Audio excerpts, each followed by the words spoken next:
People in Sudan's western region of Darfur know this man very well.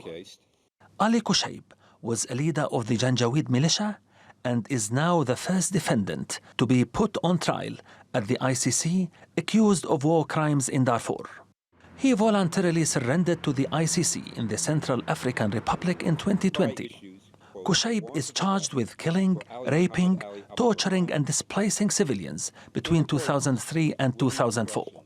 Ali Kosheib's trial at the ICC for the Darfur mass murders and genocide is extremely important because this is the first time the survivors are getting some attempt at justice.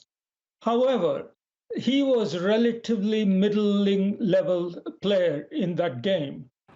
The Janjaweed was formed from pro-government tribal fighters to crush a rebellion by local armed movements who accused then President Ahmad al of marginalizing non-Arabs in the western region. The militia is accused of serious violations in several villages of Darfur. The UN says more than 300,000 civilians were killed and millions displaced. The Janjaweed were led by Muhammad Hamdan, better known as Hamitti, who was able to completely crush local rebel groups in Darfur. In 2013, Omar al-Bashir integrated the Janjaweed with Sudan's official paramilitary, the Rapid Support Forces, or RSF. The military leader won the loyalty of Bashir, who tasked him with leading a newly created RSF. But in 2019, President Bashir was ousted by a popular revolution, which Hamitti supported. The relationship between Bashir al-Bashir and Hamitti deteriorated through a combination of grievance and greed.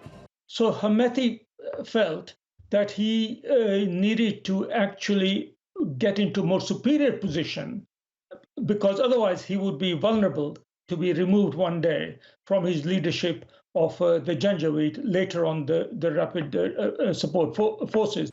Hamitti soon became the deputy of the Sovereign Council head Abdel Fattah al-Burhan. But the militia leader turned against the Sudanese army. On April 15, a conflict between Sudan's army and the paramilitary force broke out as tensions grew over the direction the country was heading.